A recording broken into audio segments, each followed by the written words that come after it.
Have you ever trusted someone to help you out of a mess, only to wonder if they might actually be making things worse?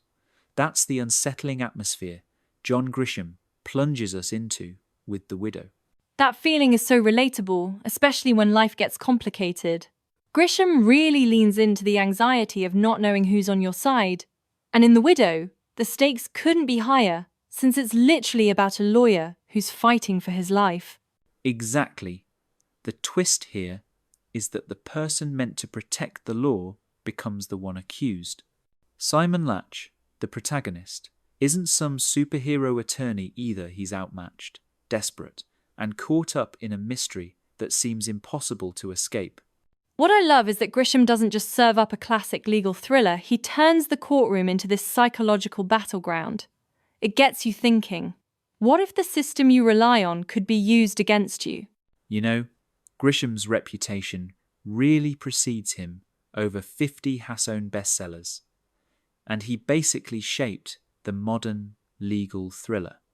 But The Widow feels like he's tweaking his formula just enough to keep us guessing. Absolutely. His background as a lawyer gives his stories that extra punch of realism. Even when he ventures more into mystery, like with The Widow, he never loses that edge. Every twist feels grounded in how the law actually works, not just wild fiction. And it's not just about legal jargon or courtroom drama. Grisham's always probing at bigger questions, like what justice really means when the system is flawed. The Widow ramps this up by putting an ordinary guy on the stand, not some legal genius. It makes the suspense more personal. Instead of watching a superhero lawyer swoop in, you're rooting for someone who could be your neighbor, a guy who's barely keeping it together as everything unravels. That actually reminds me one of the book's biggest themes is just how powerless you can feel when the odds are stacked against you. Simon isn't wealthy, and he's definitely not influential. He's just a small-town attorney fighting to be believed. And it's brutal. The more you read, the more you realize how quickly someone's world can collapse just on suspicion alone. It's like watching dominoes fall. Friends, colleagues, even strangers start to assume the worst about Simon before any real evidence appears. It's so true. The book really nails how reputation, built over years, can be shattered almost instantly. We see this in real life too. Think about someone falsely accused at work, or even online, and how hard it is to recover. And Grisham doesn't just stop at the personal fallout. He digs into how the legal system itself can tip the scales if you don't have resources. Suddenly, fairness feels pretty theoretical. It's a tough reality, and the book forces you to sit with it. Let's dig a bit deeper into those big ideas: reputation, power imbalances, and trust. I was struck by how quickly characters in the book start to treat Simon differently, all based on rumours and half-truths.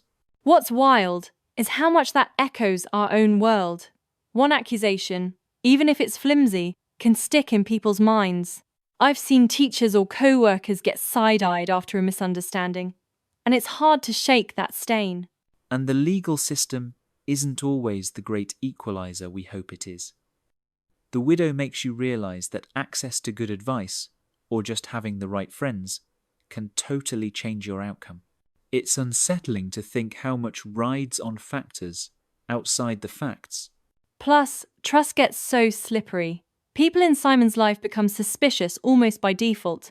It's like the book is asking, how do we rebuild trust once doubt creeps in? Especially in an era where news, or gossip, spreads at lightning speed. All that said, I love that The Widow isn't just a page-turner, it actually offers a few lessons. For me, the biggest is, don't take things at face value. Whether it's a rumour or a first impression, there's always more to the story. That's a huge one. I also think the book nudges us to push for transparency, not just in courts but in daily life. If we want systems, any system, really to be fair, we have to keep asking for evidence and clarity, not just go with the crowd. And let's be real, life throws curveballs. You might never be on trial, but eventually you'll have to defend your decisions or character. Building some resilience, like Simon tries to, matters even outside a courtroom. If you love legal mysteries, or just want a story that makes you think about how easy it is for things to spiral, this book's for you. It's perfect if you're drawn to moral grey areas and want to see how ordinary people handle extraordinary pressure. So wrapping up, it's cool to see Grisham still mixing things up after all these years. The Widow might be slower paced than some of his classics, but it's got that tight, suspenseful vibe, and the whodunit angle makes it feel fresh. I agree. It's not just a retread of his older work. Even if some readers wish for more character depth or faster action, the book's questions about justice and trust are what really stick with you. Whatever your usual genre, The Widow invites you to wonder how you'd react when everything you've built your reputation, your relationships, is suddenly at risk. It's a story about survival, but also about the narratives we build to protect ourselves. And honestly, it shows there's always room to examine how our systems work or don't. Whether you're reading for suspense or for deeper questions, Grisham's latest delivers a bit of both.